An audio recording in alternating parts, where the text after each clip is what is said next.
Good evening. My name is Joe Sam Robinson. It's my pleasure to have with us once again Dr. Buck Melton. Welcome, Buck.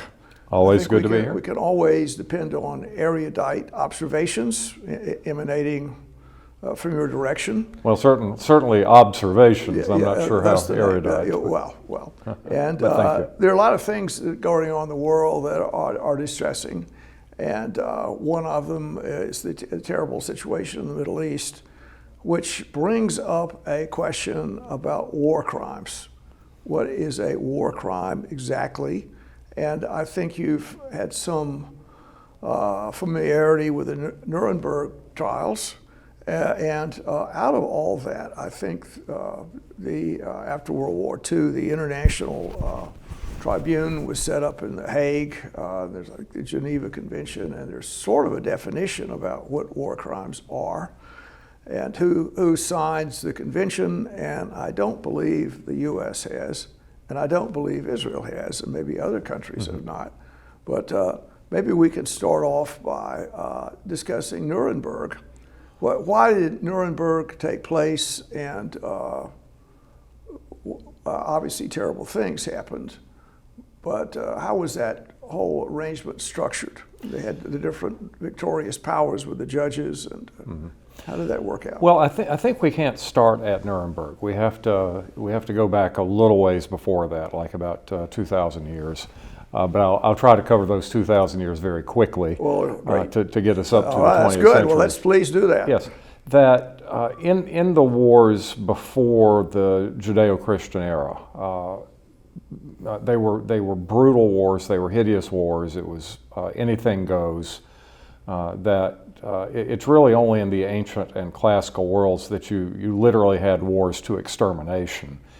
Or may I say, casting the defeated people into slavery. Yes. So yes. A huge supply of slaves if your life was spared, you became a slave. Well, I mean, in the days before the industrial era, most labor was human muscle power. Yes. So it was most inefficient to slaughter an entire population when you could get some use out of it. But the Christian era brought in the idea, you may have heard the evangelical saying WWJD, which is what would Jesus do? But once you get into the Christian era, the early Christian theologians and the church fathers wrestle with what I like to call WWJB, who would Jesus bomb?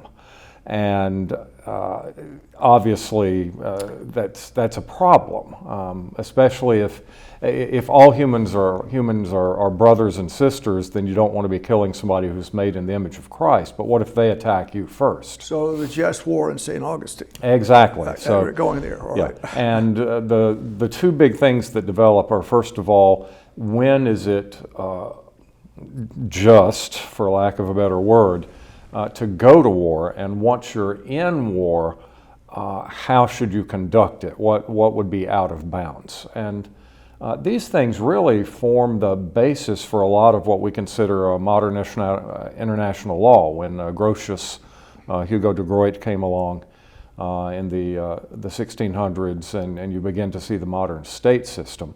And then you do see things like the Hague Conventions and the Hague Conferences and the Geneva Conventions, and the idea of, well, we can't outlaw war, but we can make war civilized. We can try to put boundaries on it. And that was at least the theoretical position when World War II reared its ugly head, and we get to Nuremberg.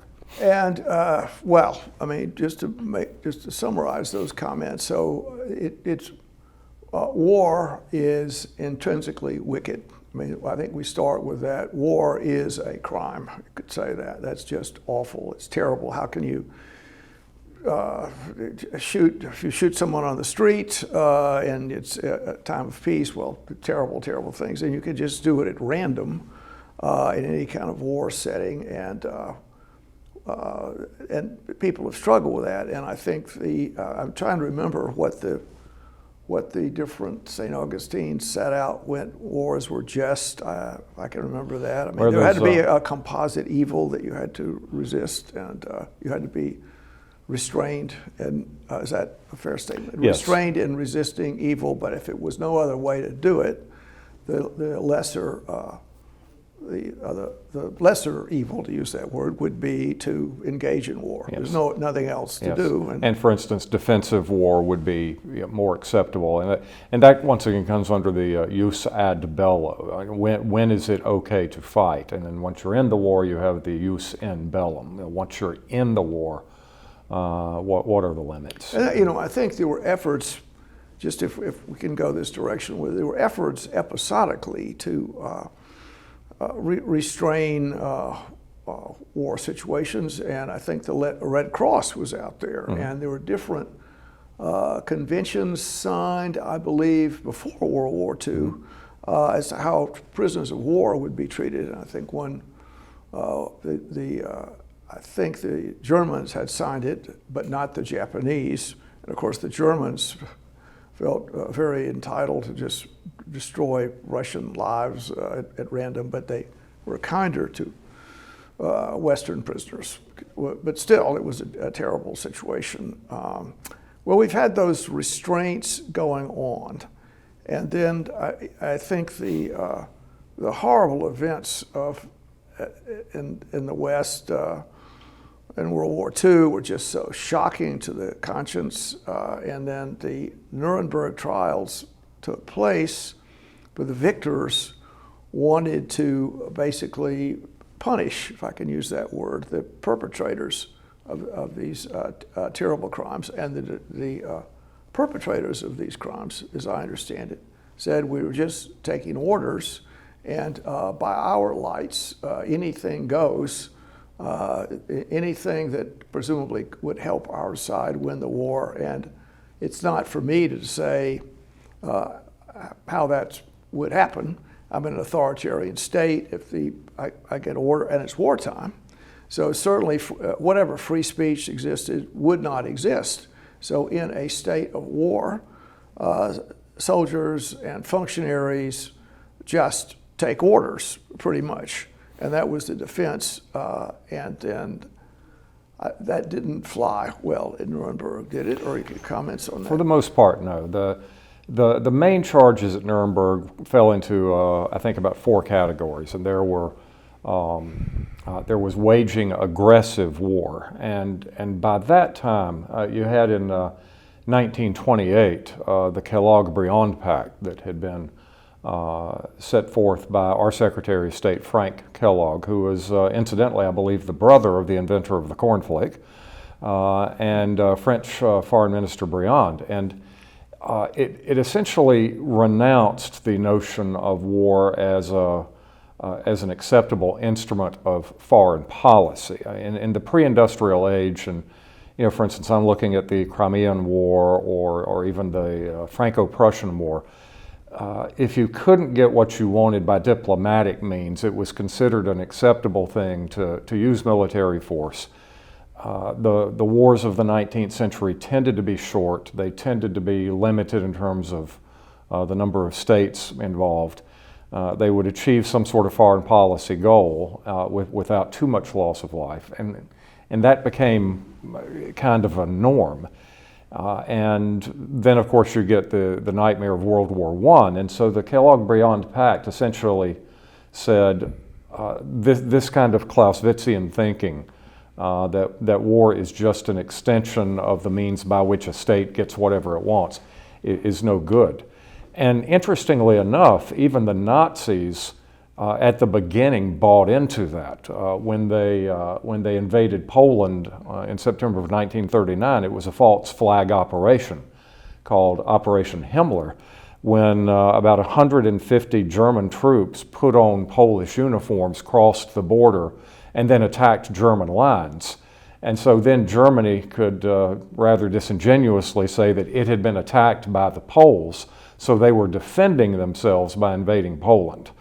So they were, according to the Nazis, not waging aggressive war. They were waging that was quite a little war. exercise, wasn't it? I believe Yes. they had prisoners, they shot people, or they had some dead bodies they dropped behind to make it look realistic. Yes. So, but at any rate, back to Nuremberg. So one of the crimes was waging aggressive war in violation of international law, and then war crimes, which is how badly you behaved during the war itself.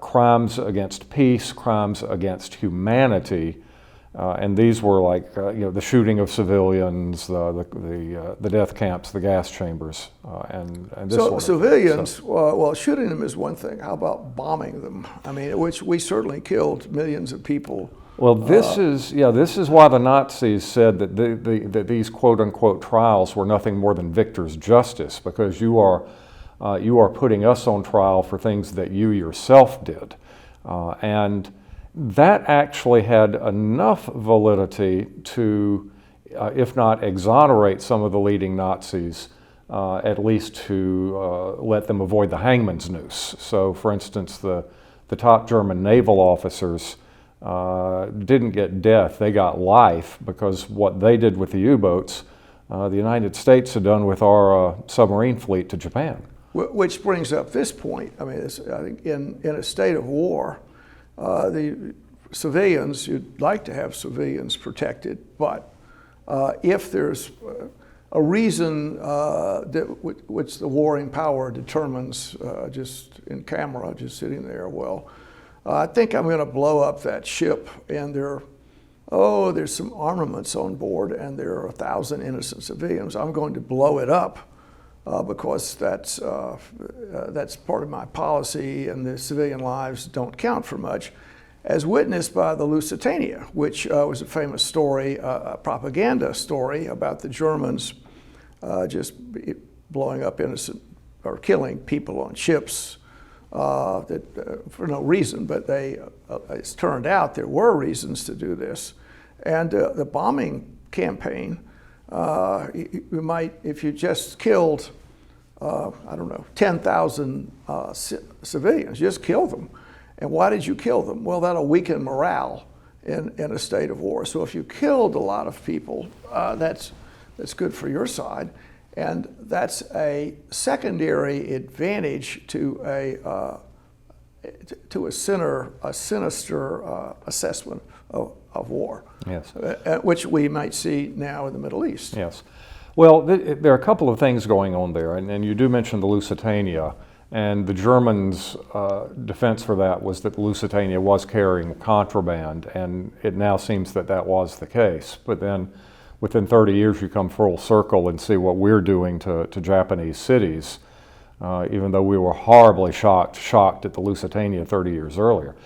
But part of it is the nature of war. Modern war, 20th century war, industrialized war, requires the resources and input of very nearly the entire population of a society. That the farms have to be mobilized, the factories have to be mobilized, public opinion has to be mobilized. And what it does is to break down the traditional division between combatants and non-combatants. I mean, if you have women and children working 24/7 in a tank factory, then if we can destroy that tank factory, then the army in the field gets weaker. And the next step from that is if you destroy the power grid and the water lines that are supplying that tank factory, then the enemy gets fewer tanks. Well, what if you bomb the residential area where those factory workers sleep at night? Doesn't that also put the tank factory out of commission? So where does it end? And there's a psychological, I'm just saying, in a state of war, if you kill 10,000, quote, innocent civilians, and they don't work in tank factories, they don't do this, they don't do that, but from a psychological point of view, having 10,000 citizens killed could strengthen the resolve of the competing nation, or it could weaken the morale. It could be, I'm on the front and they've blown up my native village and my mother's dead and I've got to go back and bury her and I'm beset by grief and we need to stop the war, or I can't handle any more of this.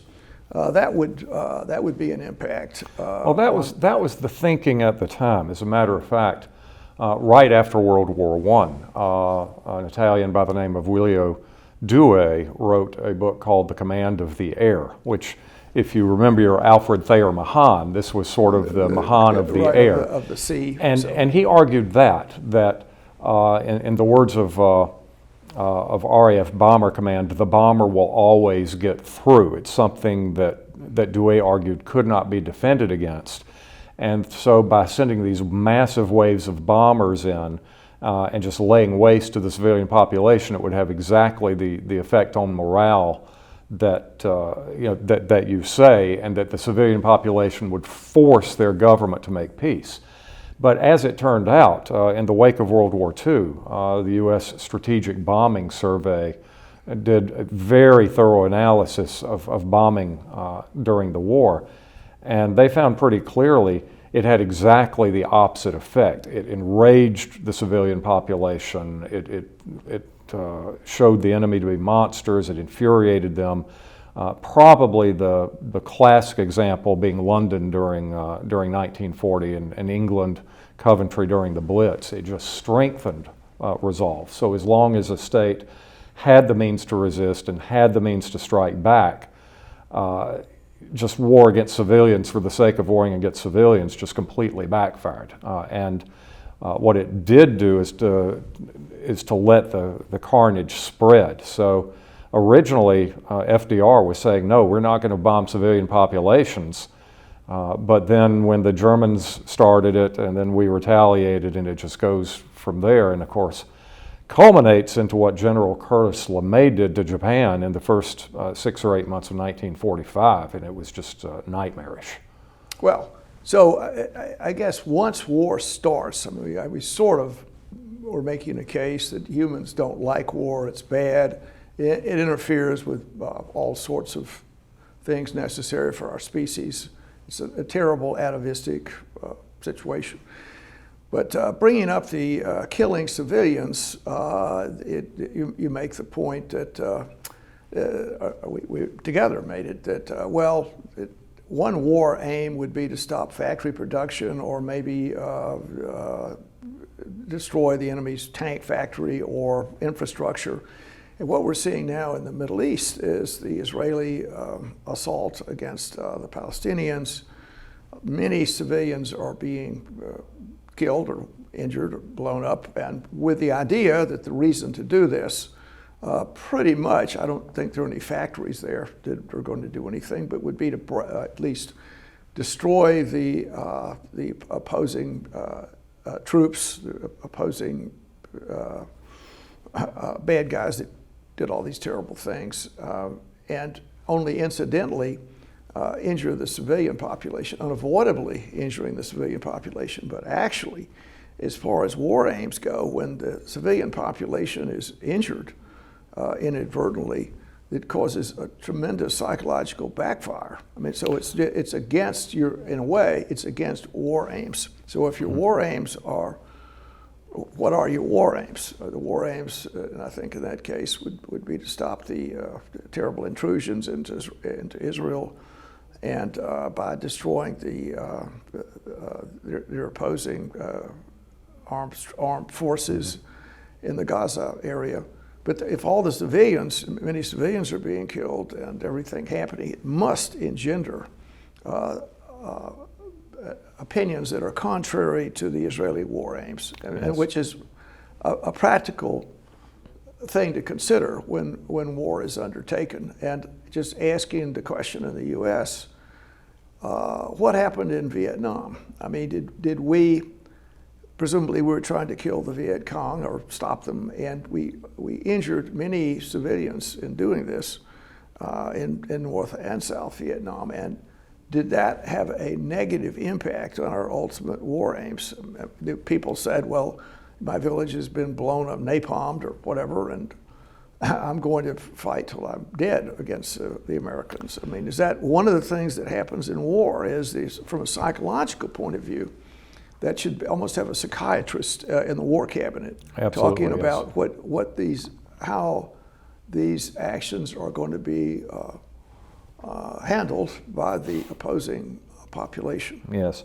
Well, in Vietnam, a lot of the problem was, I think there were two problems, and then I need to address Gaza, that first of all, our policy was schizophrenic. Were we there to win the hearts and minds of the Vietnamese people, or were we there to eradicate the Viet Cong and the communist threat? And when you mix that in with the second problem, you could not tell at first glance if someone was one of the civilians you were there, whose heart and mind you were trying to win, or whether or not they were a member of the Viet Cong with an AK-47 stuffed under their floorboards. So it became very difficult to tell the difference between the people you were there trying to kill and the people you were trying to protect. And when you put that decision in the hands of 19-year-olds with high-tech weapons without adequate supervision, you get things like melee and other war crimes, which they certainly were war crimes. But Gaza's a slightly different situation because there you've got almost a human shield type of situation. And you can argue that Hamas is either doing it out of necessity because Gaza is a densely packed population, but this is the place they've got to operate out of, or that they've deliberately done it because it will make it hard for Israel to hit just military targets. Once again, in World War II, we started out, at least the Allies did, by trying to engage in what was called precision bombing. Let's just hit the tank factory, or let's just hit the power plant. But our aiming systems were simply not good enough. And so from that point, we went to area bombing, or as people like to call it today, carpet bombing. But it was in Vietnam that we finally developed PGMs, precision-guided munitions, which we really got to see as the public during Gulf War I, when you saw cruise missiles going through a particular window of a building. But in an area as densely packed as Gaza, even precision-guided munitions cannot be as surgical as you need to be. I mean, there's no way just to kill Hamas with no danger at all to the civilian population. So what do you do in a situation like that? Well, just continuing on, I mean, the psychological impact, that's admittedly a very difficult strategic conundrum. But in remembering Germany in World War II, and contrasting the German spirit with World War I and World War II, in World War I, the terrible damage, civilian damage that took place later didn't really happen. And so there was a sense that we didn't really lose the war. And I think one of the objectives of the Allies in World War II was to, I think I could say this, injure the German people so much they would never take up a sword again. And bomb, kill, Dresden, the number of people killed, just destroy everything, destroy the infrastructure, put people next to starvation. And to a large degree it worked, I think. And so it could be that some of the policy issues, the terrible, trouble with war and in Palestine, all the injuries taking place, maybe it's a similar kind of long-term strategic plan, is to say this is going to be such a terrible event for everybody here. Don't consider ever doing anything like this. And there are many strategic nuances that are going on, but it would appear that I'm not sure how well that idea would work, and it might not really be an idea that's there, but it well could be. And the strategic issues about what to do, it's a pretty daunting story there. But I would like to focus a little bit on war crimes, and just to say who is committing war crimes, when wars go on, is this like love and marriage? They go together. Does war crimes and war go together? Have there been wars with no war crimes? Oh, and I doubt it. I don't think so. And the definition of, I think, crimes took place after going from the Nuremberg trials to after World War II, setting up, I think, Geneva Convention and established the International Court in The Hague. And what's I think the idea of our species would be, we really want to prosecute people that injure, that do heinous acts. And if we can catch you, we'll bring you to The Hague and we'll go through a long trial. And I'm not sure how well that's working, is it? Occasionally, I think people come in, maybe from old Yugoslavia, some people have been tried there, and some people from Rwanda or some African countries. But is that an effective deterrent? And then what kind of deterrent is possible to diminish war crimes? I mean, what can we do about it? I mean, is there any, and should the nation state itself, should they have some responsibility? So I notice the idea of the conflict in Russia and Ukraine is certainly on the back burner these days. You hardly hear a peep about it, and earlier it just monopolized all news. Now it's really almost not spoken about. Part of that, I hate to quote Stalin for that, but he once said the death of one person is a tragedy and the death of millions is a statistic. I mean, even if the Gaza situation had not happened, I mean, even before then, coverage of the Ukrainian war was starting to flag. I mean, there's just sort of a not apathy. What's the word? I'm just getting tired of hearing the same story over and over again. It just wears people out. So, but no, it's once again the whole war crime situation is very problematical. I mean, the Germans. First of all, that in modern terms, the Nuremberg trials were slapped together. I mean, the trials began within 6 months of the German surrender. And then of the millions and millions of German people, how did we pick these 20 defendants for the initial trial? I mean, there were subsequent trials afterwards. For instance, the doctor's trial of the, that he carried out the horrible experiments. Right. But the defendants claimed, why us? And the soldiers especially, Keitel and Jodl, did we are just instruments of the state. We're following orders. Did you expect us to disobey orders? We had sworn oaths of loyalty. And that was very well recognized. And so the argument against them was, yes, but forget the law. Let's just talk about matters of conscience. Any sane, any rational, any fundamentally decent person would have known that you shouldn't have done what you did. You shouldn't have followed those orders no matter what. Other of the defendants claimed that they didn't know how bad it really was.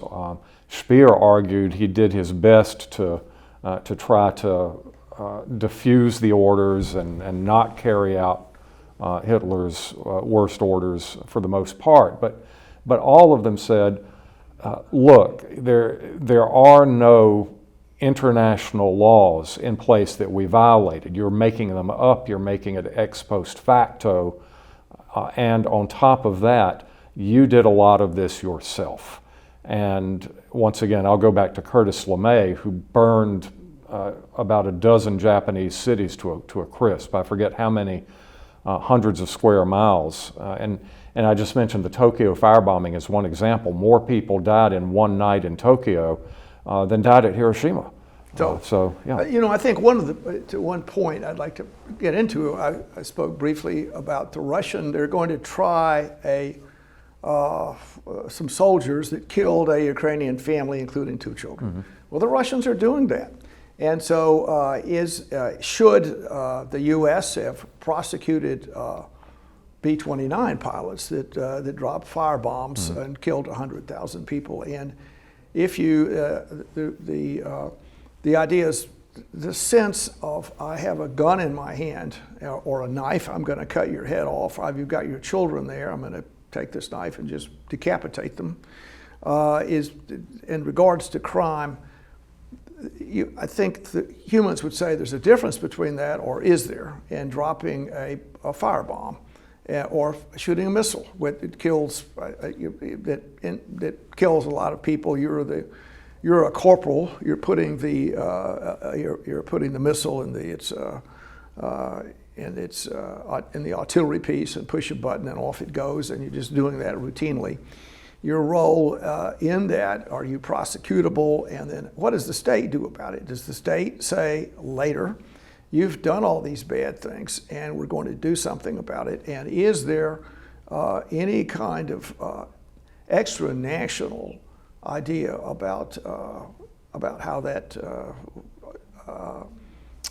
surmounts nationalism? So yes. we're not. It's true enough. We're doing whatever Germany, God minutes with Germany, or Germany über all, whatever the story, Deutschland über all. No, that's not the case. Mm-hmm. We have another order out there, and how can that, what I'm really sort of getting into is how can the international order do anything about these terrible events that are taking place, I would say in Russia and the Ukraine, particularly in the Middle East, and maybe it's going to take place in Taiwan and China, these terrible things that don't seem solvable without conflict. And what is the United Nations doing? What is humanity doing as war continues to stop this? Now, we've talked in general about nation states, but the story with the Palestinians, they're doing their armed forces are doing these terrible deeds. Is that a nation state, or what is that? What about gangs of people that come in and cut throats? In a way, that resonates in a stronger fashion to people. If they see just these horrible things, a small child's head is cut off or whatever, that's unbelievably powerful thing. But if a bomb drops and kills 100 people, that's less so.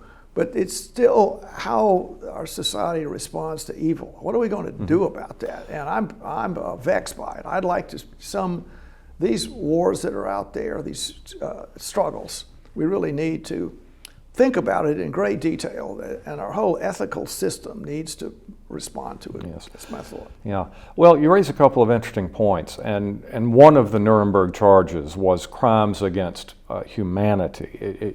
It didn't sound like a crime by the people of one state against the people of another state. It sounded like a crime of an individual with a perverse conscience against human decency. It's sort of an international collective idea.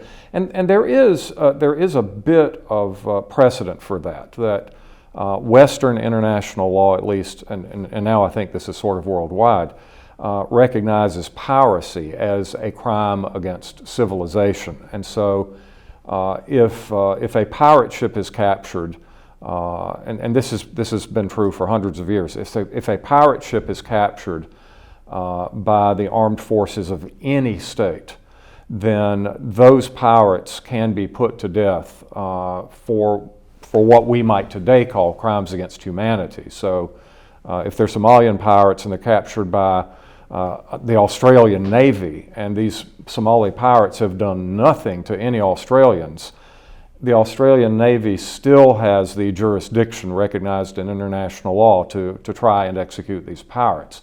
So you can say sort of the same thing, that if these soldiers or whoever, even if they are operating under the color of some state authority or some organized entity authority, like the PLO or something, it is still humanity's right to mete out some sort of justice in the name of humanity as a whole.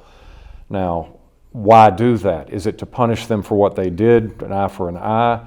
Is it to deter other people who might find themselves in that situation? And I'm not sure that is a good deterrent, because it's not done all that much and it's not done evenly. Is it to stop them from ever doing this again, these particular perpetrators? What is it? You just have to use sort of criminal theory and ask what the purpose is, but none of the rationales so far seem to have done much good. Well, I think we have to conclude our discussion, but you brought up a word or a phrase that I think we need to think more about, and that's international law. international law to deal with these problems.